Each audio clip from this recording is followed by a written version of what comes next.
कहानी की शुरुआत में हम ड्रासा नाम की एक शार्प शूटर को देखते हैं जो पिछले कई घंटों से एक टनल में छुपी हुई है। दरअसल वह यहाँ अपने शिकार का इंतजार कर रही होती है। ड्रासा को पास के एयरपोर्ट पर एक गवर्नमेंट अफसर को मारने का टास्क दिया गया था। कुछ ही देर बाद रनवे पर एक प्लेन लैंड करता है। ड्रासा को जैसे ही अपना शिकार नजर आया उसने उसे कई किलोमीटर दूर से एक ही शॉट में खत्म कर दिया। ड्रासा अपना ये काम इतनी बारीकी से अंजाम देती है कि वहाँ पर मौजूद गार्ड्स को पता ही नहीं चलता कि गोली किसने और कहाँ से चलाई। मिशन कंप्लीट करने के बाद ड्रासा अपनी माँ की कब्र पर जाती है जहाँ उसका फादर पहले से ही मौजूद होता है। यहाँ हमें ड्रासा के बारे में एक और बात मालूम होती है कि जब भी वह किसी को अपनी राइफल से मारती है तो उस बुलेट के कवर को अपने पास रख लेती है और फिर वह इन बुलेट कवर्स को अपने पिता को सौंप देती है। दरअसल ड्रासा एक कॉन्ट्रैक्ट किलर थी, यानी वह पैसों के लिए लोगों को मारा करती थी और अब तक कई लोगों को मार चुकी थी। इसे लोगों को मारना तो बिल्कुल अच्छा नहीं लगता था, लेकिन अब यह काम उसका पेशा बन चुका था। इसलिए ड्रासा उन बुलेट्स के कवर्स को अपने फादर को पकड़ा देती, जिससे उसका दुख थोड़ा कम हो जाता। ड्रासा अपने पिता को बताती है कि मुझे एक और नया प्रोजेक्ट मिला है जो पूरे 1 साल तक चलेगा। शायद इस दौरान मैं आपसे मिल नहीं पाऊंगी। जिस पर ड्रासा के फादर जवाब देते हैं, तुम हर साल आती हो और मुझे कुछ गोलियों के कवर पकड़ा देती हो, मगर अगले साल ऐसा नहीं होगा। मेरा कैंसर का लास्ट स्टेज चल रहा है, मेरे पास अब ज्यादा वक्त नहीं बचा और अगर आने वाले दिनों में मेरी मौत नहीं हुई तो मैं खुद 14 फरवरी वैलेंटाइंस डे पर अपनी जिंदगी खत्म कर लूंगा, क्योंकि अब मेरे पास जीने की कोई वजह नहीं है। तुम्हारी माँ भी मर चुकी है और तुम भी अपने काम के चलते साल में 1-2 बार मुझसे मिलने आती हो, इसलिए हो सकता है ये हमारी आखिरी मुलाकात हो। ये सुनकर ड्रासा की आंखें भर आती हैं। अब यहाँ सीन शिफ्ट होता है और हम देखते हैं इस कहानी के दूसरे लीड कैरेक्टर लेवाई को। लेवाई की जिंदगी बिल्कुल भी ठीक नहीं चल रही थी। उसे अक्सर भयानक सपने आते थे और नींद उसकी आंखों से कोसों दूर चली जाती थी। एक रात जब उसकी आंख बुरे सपने से खुलती है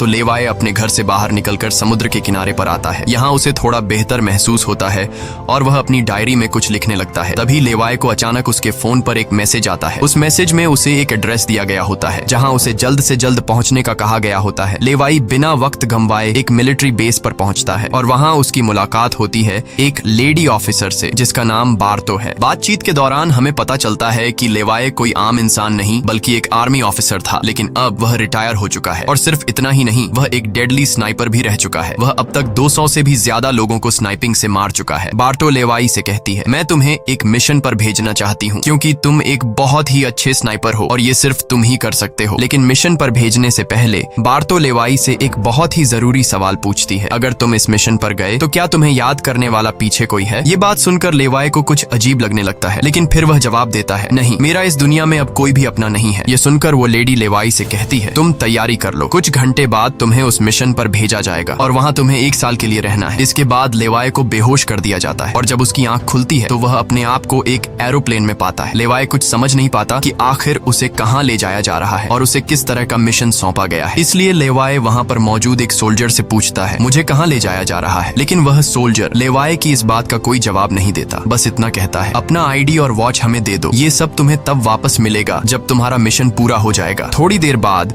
वो सोल्जर उसे बताता है, अब तुम्हारा प्लेन से उतरने का वक्त आ चुका है। कुछ ही मिनटों में हम नो फ्लाइंग जोन एरिया में एंटर करने वाले हैं। यहाँ से आगे जाने की हमें परमिशन नहीं है। बस वह सिर्फ इतना बताता है कि नीचे उतरने के बाद तुम्हें अकेले 32 किलोमीटर नॉर्थ की तरफ पैदल जाना होगा, तब तुम अपनी मिशन वाली जगह पर पहुंच जाओगे। लेकिन लेवाई के दिमाग में अब भी एक ही बात चल रही थी। वो फिर से उस सोल्जर से पूछता है, आखिर हम जा कहाँ रहे हैं? इस पर सोल्जर जवाब देता है, मुझे इस सवाल का जवाब देने का परमिशन नहीं है। मेरी वर्दी में एक माइक्रोफोन लगा हुआ है। अगर मैंने तुम्हें इस जगह के बारे में बताया तो मुझे नौकरी से निकाला जा सकता है या फिर मारा भी जा सकता है। यह बात सुनकर लेवाई के गले में सांसें अटक जाती हैं। इसके बाद उसे एक पैराशूट दिया जाता है और प्लेन का दरवाजा खुलते ही लेवाई कूद जाता है और सेफली लैंडिंग करता है। लेकिन असली गेम तो अब शुरू होता है। 32 किलोमीटर की दूरी उसे पैदल तय करनी थी। लेवाई को पैदल चलते चलते 2 दिन बीत जाते हैं और 2 दिनों का लंबा सफर तय करने के बाद फाइनली वो उस जगह पर पहुंच जाता है। वो देखता है कि ये एक बहुत ही सुनसान इलाका है जहां इंसान तो दूर बल्कि उससे परिंदे भी नहीं दिखाई देते। तभी उसकी मुलाकात जेडी नाम के एक आदमी से होती है। जेडी 1 साल तक यहाँ मिशन पर था, अब उसकी ड्यूटी खत्म हो चुकी है, इसलिए अब लेवाई उसकी जगह संभालेगा। जेडी लेवाई को एक वॉच टावर की तरफ ले जाता है। टावर के टॉप पर पहुंचने के बाद लेवाई को अब भी समझ नहीं आ रहा था कि उसे यहाँ क्या काम करना है। यही सवाल जब वो जेडी से पूछता है तो जेडी जवाब देता है, यहाँ एक बहुत ही गहरी खाई है जिसे गॉर्ज नाम दिया गया है। ये एक बहुत ही मिस्टीरियस और गहरी खाई है जिसके बॉटम तक आज तक कोई भी नहीं पहुंच पाया। तुम्हारा काम बहुत ही सिंपल है, तुम्हें इस खाई की पहरेदारी करनी है। इसके बाद वो लेवाई को यहाँ के स्ट्रिक्ट रूल्स बताता है। वह कहता है, तुम यहाँ से बाहर महीने में एक ही बार हेडक्वार्टर फोन कर सकते हो, चाहे कुछ भी हो जाए।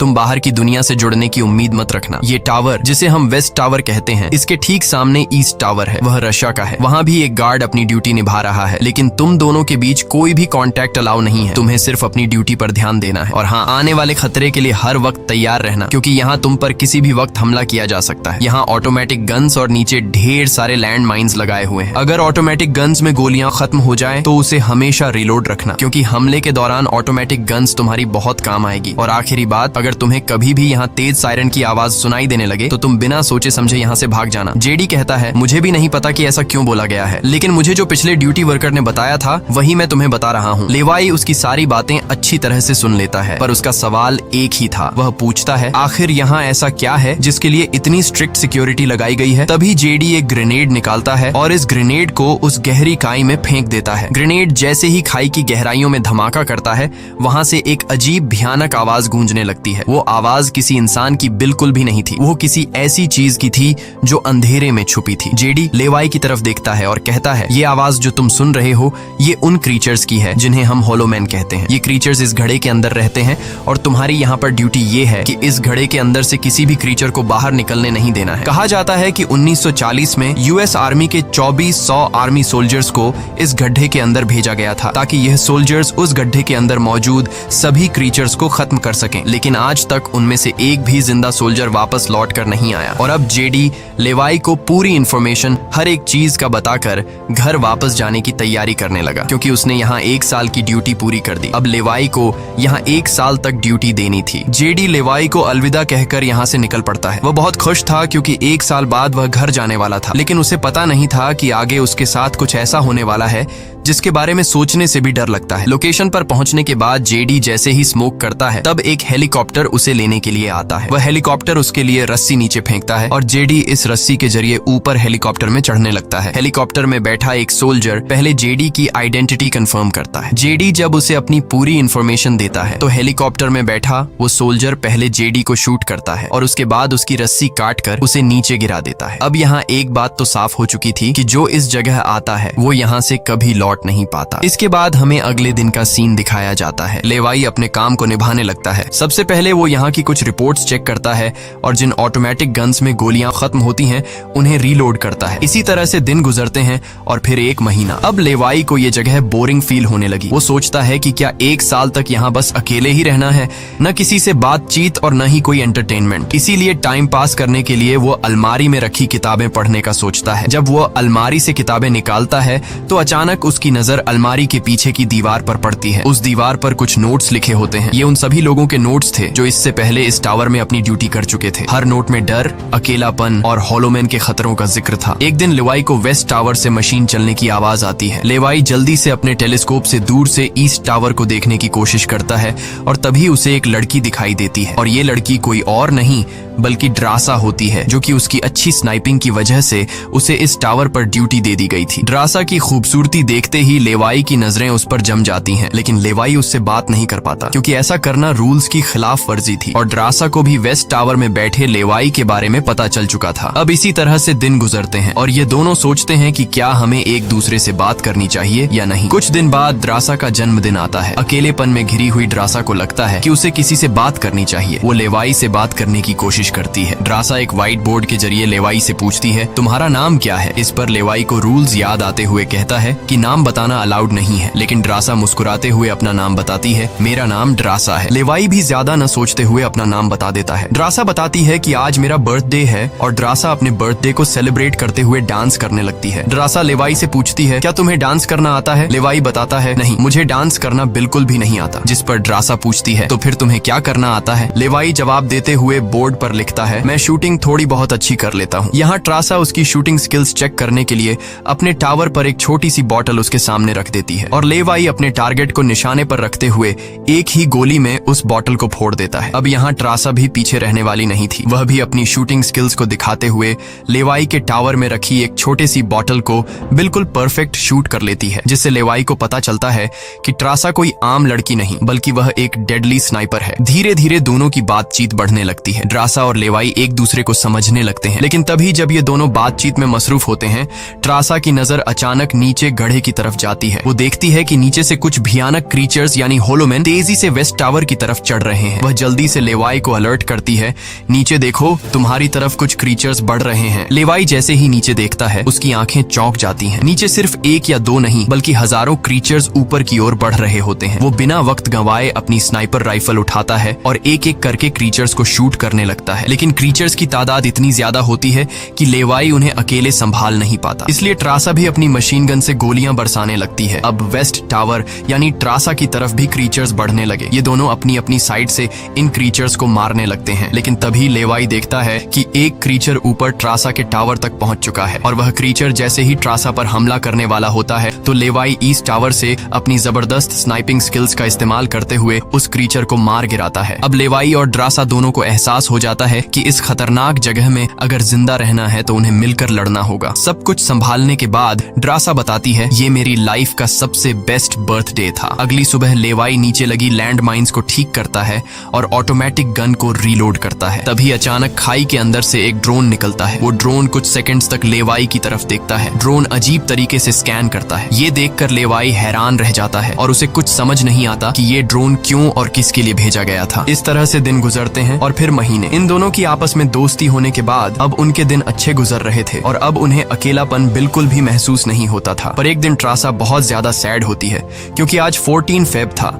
और उसे याद आता है कि उसके फादर ने कहा था कि अगर कैंसर की वजह से आने वाले कुछ दिनों में नहीं मरा तो वो 14 फेब के दिन खुद को मार देगा। और यहाँ ट्रासा बोर्ड पर लिखकर लेवाई को बताती है, आज मैं खुद को बहुत ही अकेली महसूस कर रही हूँ। अगर आज मेरे पास कोई होता तो बहुत अच्छा होता। लेवाई को भी पहले ही दिन से ट्रासा से मिलने का मन था और आज वह खुद को रोक नहीं पाता। वो ट्रासा के पास जाने का प्लान बना लेता है। वह एक रॉकेट लॉन्चर के जरिए ईस्ट टावर तक पहुंचने का जुगाड़ कर लेता है। अगली सुबह वो रॉकेट लॉन्चर का इस्तेमाल करके एक मजबूत रस्सी को ट्रासा की तरफ फेंकता है, जिसके बाद ट्रासा टावर के बाहर आती है और वो रस्सी को मजबूती से एक पेड़ के साथ बांध देती है ताकि लेवाई रस्सी के जरिए लटक कर ईस्ट टावर तक पहुंच जाए। लेवाई बिना देर किए उस रस्सी के सहारे ईस्ट टावर की ओर बढ़ने लगता है, लेकिन बीच में वो अटक जाता है क्योंकि आगे रस्सी की ढलान खत्म हो चुकी थी। इसलिए अब लेवाई हाथों की मदद से आगे बढ़ने लगता है और करीब आधा घंटा हाथों की मदद से सफर करने के बाद वो ट्रासा के टावर तक पहुंच जाता है। ट्रासा उसे वेलकम करती है और कहती है, तुमसे बहुत ही गंदी पसीने की बू आ रही है, इसलिए पहले तुम नहा लो, फिर मैं तुमसे मिलूंगी। लेवाई को ये सुनकर हंसी आ जाती है। वह कुछ कहता नहीं, बस सिर हिलाकर मान जाता है। ट्रासा यहाँ पर शरारत करते हुए उसके कपड़े दूर जाकर छिपा लेती है और सीसीटीवी कैमरा के जरिए लेवाई को देख रही होती है, जो टावर में मौजूद शावर में नहा रहा होता है। उसके बाद लेवाई और ट्रासा एक साथ बैठकर काफी देर तक बातें करते हैं। ट्रासा उससे अपनी पूरी स्टोरी बताती है और बताती है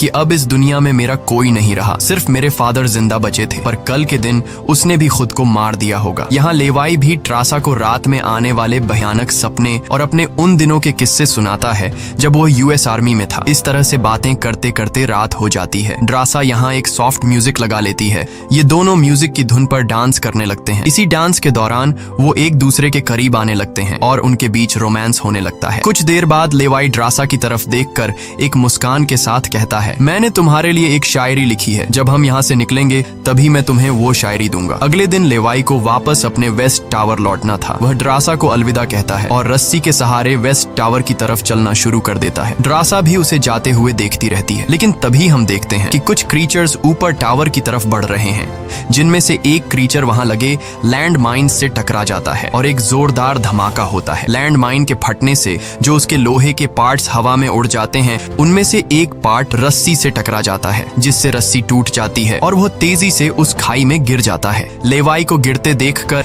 ट्रासा बिना सोचे समझे अपना पैराशूट उठाकर वह भी उस खाई में कूद जाती है। खाई की गहराई में गिरने के बाद द्रासा पानी की तेज बहाव वाली नदी में बहने लगती है। वह किसी तरह करके नदी से बाहर निकलकर किनारे तक पहुंच जाती है। दूसरी तरफ लेवाई की किस्मत अच्छी होती है कि वो एक बड़े से पेड़ पर गिरकर लटक चुका था। इतनी ऊंचाई से गिरने के बाद उसे चोटें तो काफी सारी आ जाती हैं, पर उसकी जान बच जाती है। जैसे ही उसकी आंखें खुलती हैं, वो देखता है कि एक बड़ा कीड़ा उस पर हमला करने के लिए बढ़ रहा है। वो खुद को बचाने की कोशिश करता है, पर तभी पेड़ की लकड़ी टूट जाती है और लेवाई नीचे पेड़ की जड़ों पर गिर जाता है। नीचे गिरते ही पेड़ की जड़ों ने उसे अपनी गिरफ्त में लेने लगती है और लेवाई को जकड़ लेती है। उससे पहले कि ये जड़ें लेवाई को मार देती, वहाँ ट्रासा पहुंच जाती है। वो जल्दी से चाकू निकालकर इन जड़ों को काटने लग जाती है, जिससे लेवाई आजाद हो जाता है। इसके बाद लेवाई और ट्रासा चारों ओर देखने लगते हैं। हर तरफ सन्नाटा और डर का माहौल छाया होता है। तभी अचानक पेड़ों की आड़ से कुछ क्रीचर्स निकलकर उन पर हमला कर देते हैं। यहाँ उनके बीच एक बड़ी फाइट होने लगती है। लेवाई अपनी बंदूक संभालता है और पहली गोली सीधे एक क्रीचर के सर में मारता है। एक के बाद एक दोनों ने मिलकर दोनों क्रीचर्स को खत्म कर दिया। यहाँ लेवाई की नजर क्रीचर की डेड बॉडी पर पड़ती है। वह देखता है कि क्रीचर ने वही आर्मी वर्दी पहन रखी थी जो किसी जमाने में अमेरिकन सोल्जर्स की होती थी। ये देखकर लेवाई के रोंगटे खड़े हो जाते हैं। तभी उसे जेडी की वो बातें याद आती हैं, जब उन्होंने बताया था कि 1940 में 2400 सोल्जर्स के एक बड़े ग्रुप को इस खाई में भेजा गया था और वो सैनिक कभी वापस नहीं लौटे थे। उसके बाद लेवाई और ट्रासा एक अजीब भयानक सी जगह पर पहुंच जाते हैं। यहाँ का मंजर किसी बुरे सपने जैसा था। हर तरफ इंसानों के सड़े गले शरीर पड़े थे और सबसे अजीब बात यह थी कि इन शरीरों के अंदर से पेड़ पौधे उग आए थे। ऐसा लग रहा था जैसे कोई जानलेवा वायरस ने इस जगह को अपनी गिरफ्त में ले लिया हो। तभी अचानक पेड़ों के बीच से कुछ हलचल होती है। लेवाई और ट्रासा समझ जाते हैं कि क्रीचर्स एक बार फिर उनका पीछा कर रहे हैं। डर के मारे यह दोनों तेजी से भागने लगते हैं और एक टूटी फूटी चर्च में घुस जाते हैं। दरवाजा बंद करने के बाद सामने उन्हें एक अजीब सा नजारा दिखता है। हर तरफ इंसानों की लाशें पड़ी हुई थीं। उनकी हालत देखकर ऐसा लग रहा था जैसे उन्होंने खुद अपनी जान ले ली हो ताकि इस वायरस से बच सकें। अचानक एक बड़ी मकड़ी ट्रासा के ऊपर कूद पड़ती है और ढेर सारी और भी मकड़ियां निकल आती हैं। ये मकड़ियां साइज में काफी बड़ी होती हैं। जैसे ही स्पाइडर उन पर हमला करता है, लेवाई और ट्रासा मिलकर उसे खत्म कर देते हैं। दूसरी तरफ चर्च का दरवाजा वो क्रीचर तोड़कर अंदर आ जाते हैं। लेवाई और ट्रासा अपनी जान बचाने के लिए उन पर फायरिंग शुरू कर देते हैं और जैसे तैसे करके उनसे अपनी जान छुड़ाकर चर्च से बाहर निकल आते हैं। तभी लेवाई की नजर सामने पहाड़ में बनी एक पुरानी सुरंग पर पड़ती है। वह दोनों फौरन उस सुरंग के अंदर घुस जाते हैं। अंदर जाकर उन्हें पता लगता है कि असल में यह एक पुरानी लैब है। यहाँ हर जगह टूटी फूटी कांच, मशीन्स और पुराने जंग लगे हुए कंटेनर्स पड़े थे। यहाँ लेवाई को एक पुराना डीवीडी कैसेट मिलता है। लेवाई डीवीडी को प्ले करता है और स्क्रीन पर एक लड़की नजर आती है। वह लड़की कहती है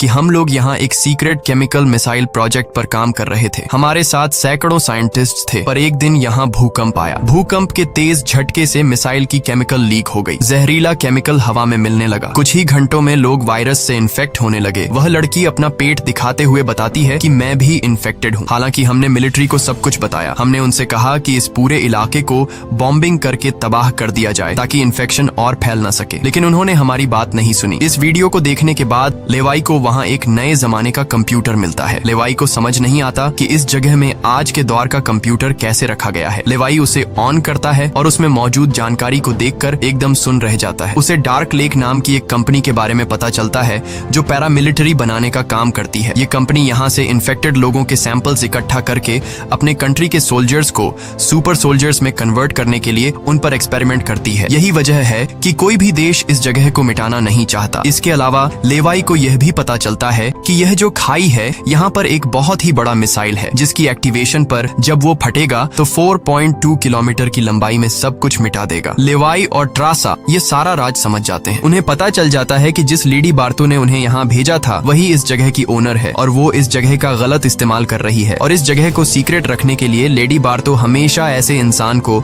यहाँ पर ड्यूटी के लिए चुनती थी जिसका पीछे कोई पूछने वाला नहीं हो, और उस इंसान को यहाँ साल भर ड्यूटी करने के बाद मार दिया जाता, जिस तरह से जेडी को मार दिया गया था, ताकि वो बाहर आकर दुनिया को इस जगह के बारे में नहीं बता सके। ये सब जानने के बाद जैसे ही ये दोनों वहाँ से निकलते हैं, तभी एक घुड़सवार क्रीचर ट्रासा को रस्सी से जकड़कर अपने साथ ले जाता है। लेवाई ट्रासा की तलाश में यहाँ वहाँ भटकता है, लेकिन उसे ट्रासा कहीं दिखाई नहीं दे रही थी। तभी लेवाई एक ऐसी जगह पर पहुँचता है जहाँ एक बड़ी मिसाइल रखी हुई थी। ये वही मिसाइल थी जिसके बारे में डार्क लेक कंपनी के कंप्यूटर से लेवाई को जानकारी मिली थी। लेवाई को सब कुछ साफ समझ आ चुका था। असल में वॉच टावर में पहले रह चुके लोग जब यह कहते थे कि अगर सायरन की आवाज सुनाई दे तो जितनी जल्दी हो सके यहाँ से भाग जाना चाहिए, वो दरअसल इस मिसाइल की ही बात कर रहे थे। दूसरी तरफ ट्रासा अब उस क्रीचर के कब्जे में थी। ट्रासा खुद को छुड़ाने की कोशिश करती है और जैसे तैसे करके वो खुद को छुड़ा लेती है। आजाद होते ही ट्रासा और क्रीचर के बीच फाइट छिड़ जाती है। लेवाई भी ट्रासा को ढूंढते ढूंढते वहां पहुंच जाता है और वह भी फौरन क्रीचर पर हमला कर देता है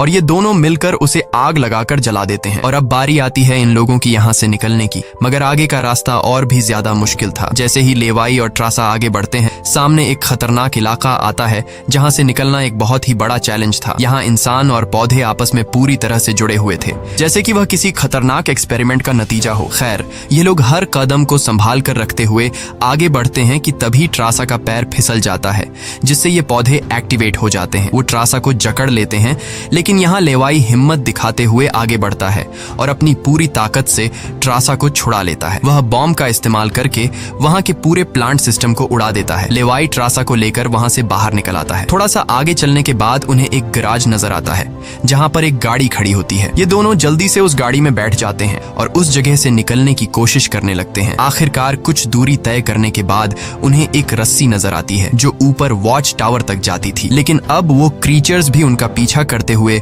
वहां तक पहुंच चुके थे। अब यहाँ रस्सी को हाथों से पकड़कर ये लोग अगर ऊपर चढ़ते तो ये क्रीचर्स इन्हें मार देते। इसलिए लेवाई समझदारी से काम लेते हुए जीप को रस्सी से बांधकर ऊपर चढ़ने लगते हैं। ये लोग जीप को इसलिए रस्सी से बांध लेते हैं ताकि ये दोनों जीप में बैठकर उनके हाथ क्रीचर्स के साथ लड़ने के लिए फ्री हों। वो क्रीचर्स उन पर हमला करते हैं और यहाँ उनके बीच एक बड़ी फाइट होती है, लेकिन वो क्रीचर्स तादाद में काफी ज्यादा थे, इसलिए वो इन पर भारी पड़ रहे थे। यहाँ लेवाई के दिमाग में एक आइडिया आता है। वह जीप की पेट्रोल टैंक इन क्रीचर्स पर लीक कर देता है, जिससे निकलने वाले तेल को आग लगाकर उन सभी क्रीचर्स को जला देता है और आखिर में ये लोग उस जीप की रस्सी काट कर उसे नीचे छोड़ देते हैं, जिससे वो सभी क्रीचर्स मारे जाते हैं। इस तरह से ये लोग फाइनली ऊपर चढ़ने में कामयाब हो जाते हैं। अब इन दोनों को पता चल चुका था कि अगर ये दोनों यहाँ साल भर ड्यूटी कर भी लें तब भी आखिर में इन दोनों को मार दिया जाएगा। इसलिए अब ये दोनों एक बड़ा फैसला करते हैं कि अब वो इस जगह की रक्षा नहीं करेंगे, बल्कि इस जगह को तबाह कर देंगे ताकि इनकी तरह कोई दूसरा सोल्जर यहाँ पर न फंस सके और इस जगह का गलत इस्तेमाल बंद हो जाए। ये सब करने के बाद ये दोनों यहाँ से दूर जाकर एक नई जिंदगी की शुरुआत करेंगे। यहाँ ट्रासा कहती है, मेरे पास फ्रांस में छुपने के लिए एक जगह है, हम वहाँ जाकर शादी करेंगे और आगे की जिंदगी वहीं पर बिताएंगे। लेवाई ट्रासा की बात मान जाता है और अब वह कहता है, मुझे वापस अपने टावर पर जाना होगा। मैं वहाँ जाकर टावर में एक बॉम्ब फिट करूंगा और साथ ही इस मिसाइल को भी एक्टिवेट कर दूंगा, जिससे यह पूरी जगह तबाह हो जाएगी। जिसके बाद लेवाई रस्सी की मदद से अपने टावर तक पहुंच जाता है। इस बीच लेडी बार्तो लेवाई से कांटेक्ट करती है और सवाल करती है, क्या तुम इस गड्ढे के अंदर गए थे, क्योंकि किसी ने हमारे कंप्यूटर को ऑन किया है। लेवाई यहाँ पर झूठ बोलकर बताता है, नहीं, मैं वहाँ नहीं गया था। लेकिन बार्तो जानती है कि लेवाई झूठ बोल रहा है। उन्होंने सिक्योरिटी कैमरास में सब कुछ देख लिया था कि लेवाई और ट्रासा दोनों गड्ढे के अंदर गए थे। फिर भी वो अपनी बात को आगे बढ़ाते हुए कहती है, अगर तुम नहीं गए तो फिर जाहिर सी बात है कि यह सारा काम उस वेस्ट टावर वाले गार्ड का है। तुम एक काम करो कि उस वेस्ट टावर वाले इंसान यानी ट्रासा को मार दो, क्योंकि उसने रूल तोड़ा है। यहाँ लेवाई हाँ तो बोल देता है, लेकिन बार्तो को पता चल चुका था कि यह उसे नहीं मारेगा और वह समझ चुकी थी कि ये दोनों अब यहाँ से भागने वाले हैं और बाहर जाकर दुनिया को इस जगह के बारे में बता देंगे। इसीलिए वह खुद हेलीकॉप्टर में यहाँ पहुँचती है। लेकिन बार्तो के पहुँचने से पहले ये दोनों अपनी पूरी तैयारी कर चुके थे। लेवाई टावर से काफी दूर जाकर अपनी लाइफ का सबसे लंबा शॉट लेता है और सीधा उस टावर पर गोली मारता है